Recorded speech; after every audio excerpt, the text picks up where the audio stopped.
estábamos hablando con ella, que en esta cuestión de herencia europea, también hay cosas que, si bien decimos que vamos cambiando, nos queda todavía en el vocabulario. En esta cuestión que estaban diciendo ya la compañera de Montevideo e interior. ¿Interior de qué?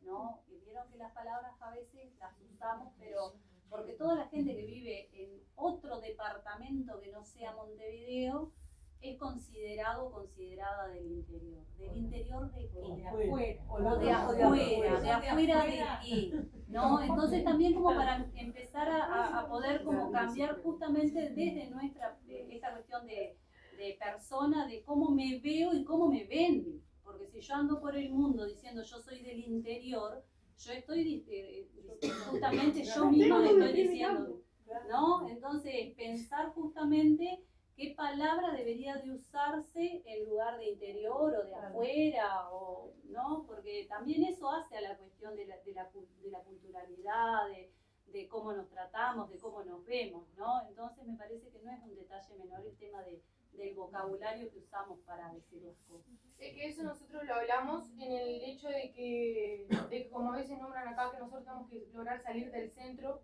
para poder hablar. Nosotros es muy fácil que nosotros digamos yo soy del interior, yo soy de Montevideo y así, porque justamente es como nos hemos criado a lo largo del tiempo. El primero que tiene que cambiar, por eso decíamos, el primero que tiene que cambiar para que vuelva a ser lo que nosotros queremos, o sea, nuestra cultura o demás, somos nosotros, porque hasta que nosotros no cambiemos nuestro pensamiento, nuestra forma de hablar, y dejar de ver como que lo avanzado está a aquel lado y no acá, los principales culpables somos nosotros. Responsables, culpables. Bueno, los responsables somos nosotros. Sí. Mi pregunta es, bueno, en esto de reconocer este epistemicidio, que además trabajan como ejemplo, que tiene que ver con la invasión a América, mi consulta es, si lo pensaron, si lo podemos pensar, ¿qué epistemicidios pueden estar ocurriendo hoy en el mundo? O cómo mismamente nosotros colaboramos con esa forma de epistemicidio. Hoy tuvimos la mejor visita, el mejor estudiante que nos hizo ver que en todos lados tenemos esto, así que adelante. Claro, yo por lo menos discutiendo con ellos aprendimos, por ejemplo, los mapas que nos mostraron de las minas. O sea, eso es un ejemplo de epistemicidio. Epistemicidio significa asesinar saberes. Entonces, esos más que saberes, porque son conocimientos con una historia, con un bagaje, tiene todo un peso muy más que simbólico, y sin embargo esos mapas mostraban de cómo están amenazados. Los actores que vinieron hoy a presentarnos la obra, ¿por qué ellos tienen que enseñarnos? Porque todos nos sentimos enseñados hoy por ellos, pero ¿por qué nos sentimos así? Porque estábamos en otro lugar antes, donde había un conocimiento que nosotros no estábamos conociendo o aceptando. Entonces esos son ejemplos de epistemicidio. Por eso el título de ellos me encantó, porque es epistemicidio dos puntos, y después hay una pregunta abierta. Necesidades territoriales. Ese territorio puede ser la escuela. ¿Cuáles son las necesidades que la escuela tiene y cuáles son esas necesidades a las que presta atención?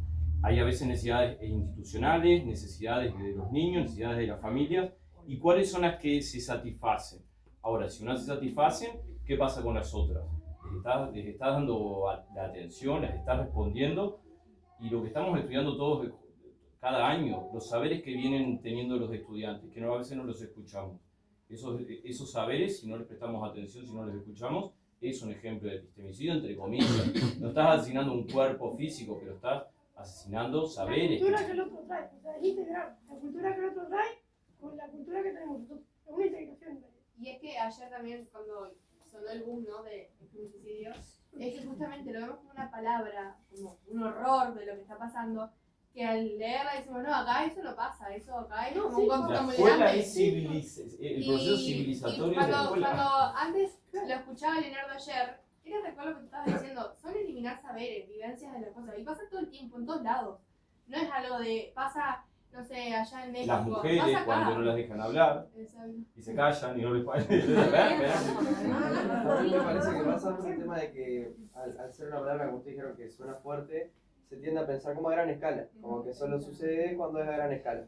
Entonces, como decía ella, surge de cada uno. Entonces, a ese niño que te quiere contar cómo aprendió él algo que tú estabas enseñando de otra forma, cuando tú no validas ese saber, ahí también estás matando simbólicamente un pensamiento. Porque ese chiquilín capaz dice, bueno, si no me dio cabida, capaz que no estoy en lo correcto y deja de reproducir o deja de compartir, mejor dicho, ese saber. Los guaraní, acá hoy lo decíamos, los guaraní sí hablan del lenguaje o de la lengua guaraní en la escuela, pero a los niños no se les dice, por ejemplo, que hay nada más 2 estaciones. Y si no le enseña, eso se deja de pasar en generaciones y que eso no es muerte de un saber.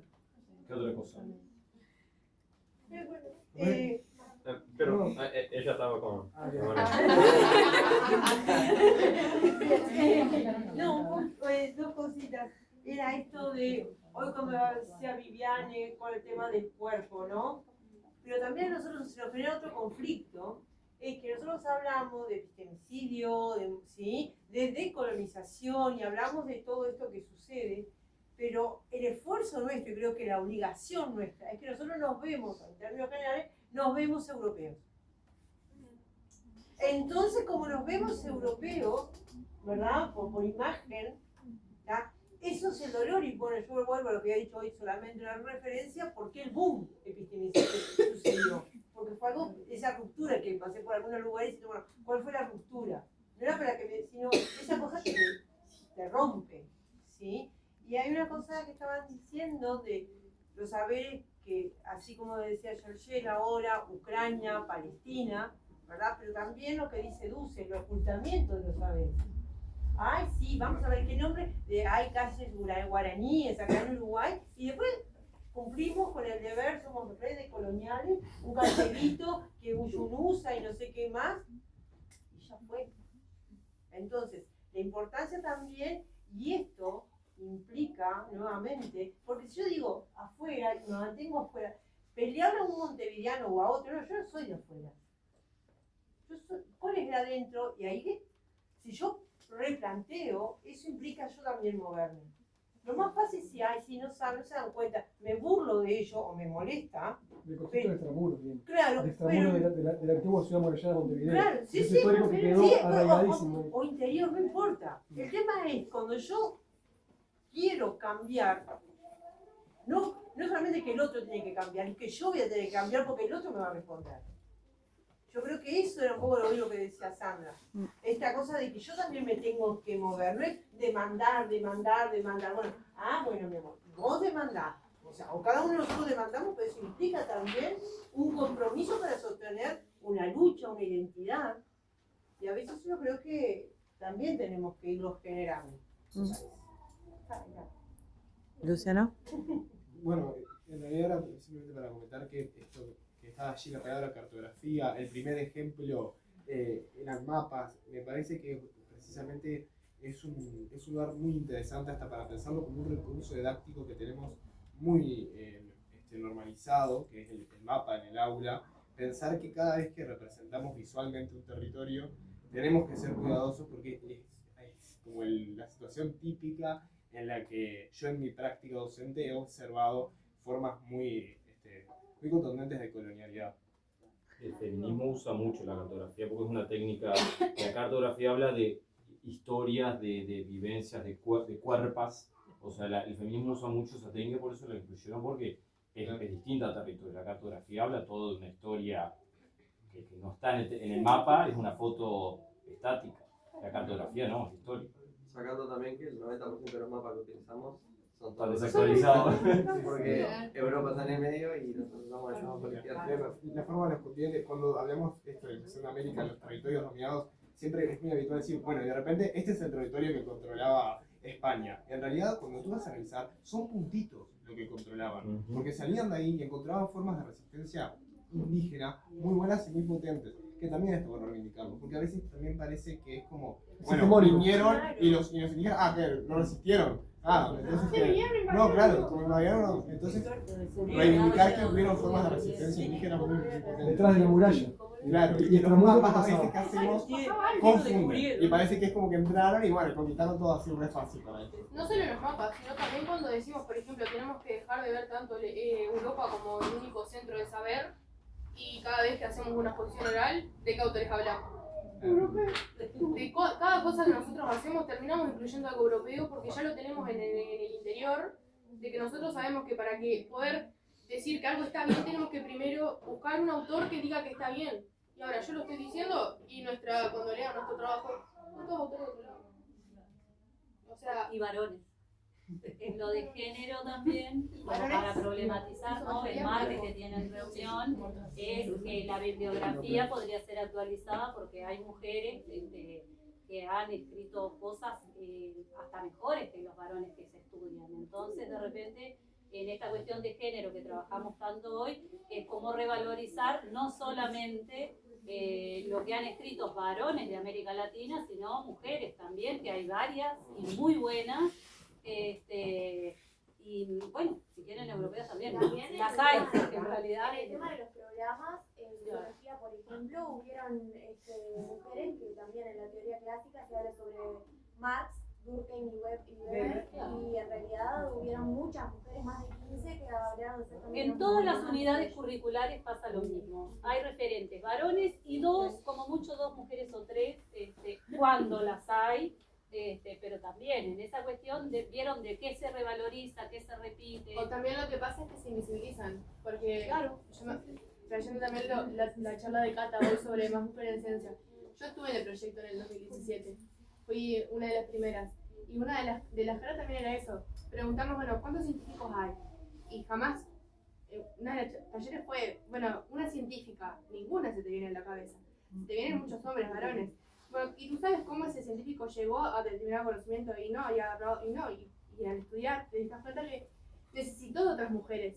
Necesitó, porque no era él el que estaba todo el tiempo en un laboratorio, por ejemplo, investigando, probando, experimentando, sino podía ser otra persona, otra mujer, pero el que se lleva el título es el hombre.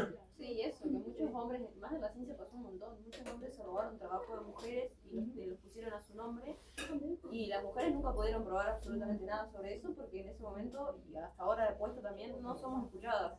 Investigaciones enteras que hemos tenido, que hasta después al último recién se pone, que fue, yo tampoco lo sé, hasta el año pasado que nos hicieron hacer una investigación completa de como 15 sociólogos.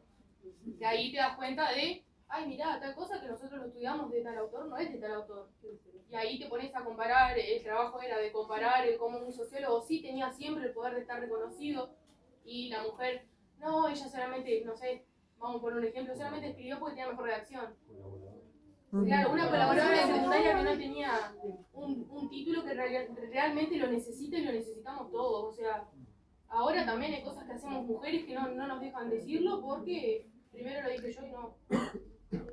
Bueno, ahí viene la lucha que estábamos hablando desde hoy y qué lugar y cuáles son las tomas de decisiones de cada uno de los que estamos acá, sin esperar de que los programas se amplíen o se actualicen y sin esperar que alguien venga y me diga cuál autor en la especificidad que tengan o en la materia que den, en el sentido de qué trabajo hacemos cada uno de nosotros de buscar autores del planeta, porque también en este discurso es del planeta, porque no solamente es Latinoamérica.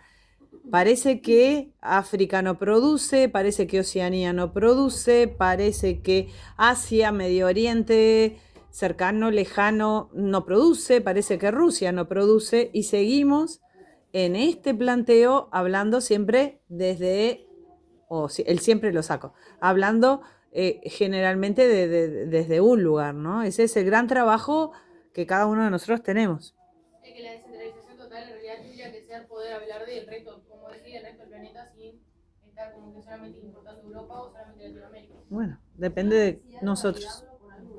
Porque siempre, por más que sea de Asia, de Oceanía, de América, siempre hay que como que respaldar lo que dijo esa persona con, no, pero este autor de Europa también lo valida por este lado, este varón blanco europeo lo valida por este lado, y ahí recién uno dice, bueno, capaz está bien lo que dice. Pero terminamos usando el europeo. Claro, otro. Por eso, a eso iba.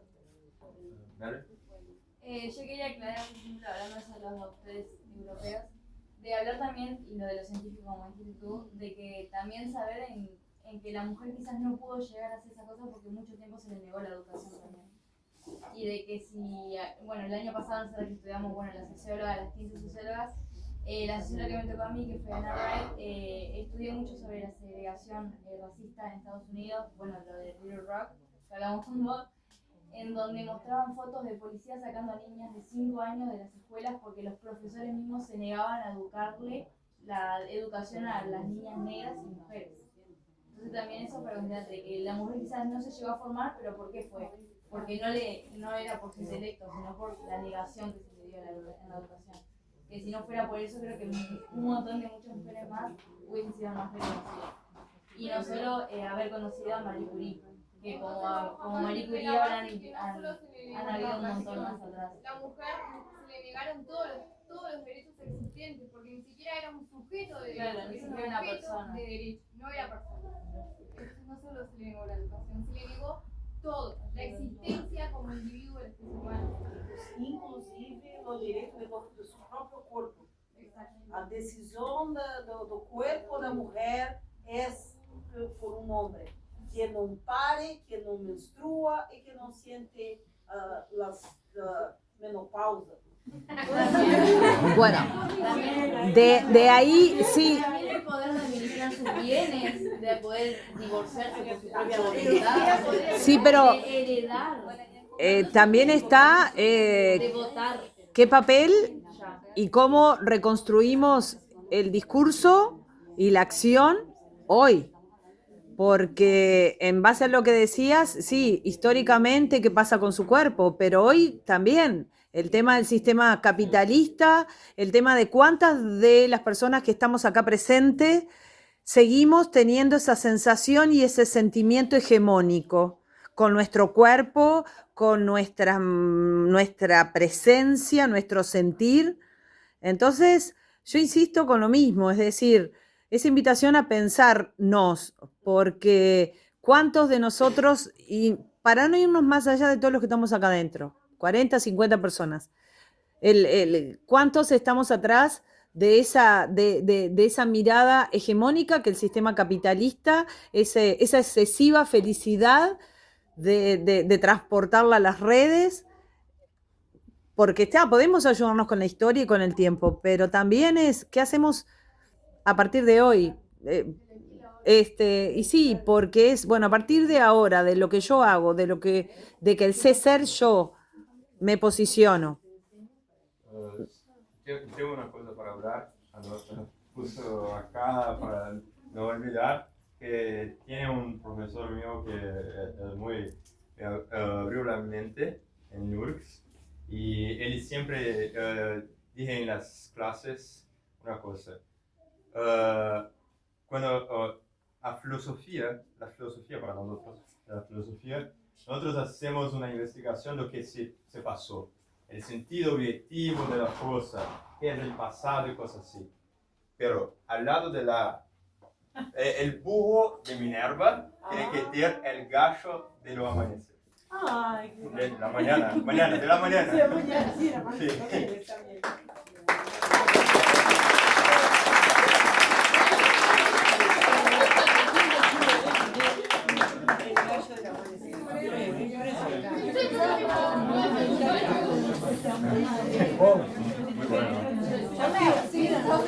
No puedo. No para, no quiere parar.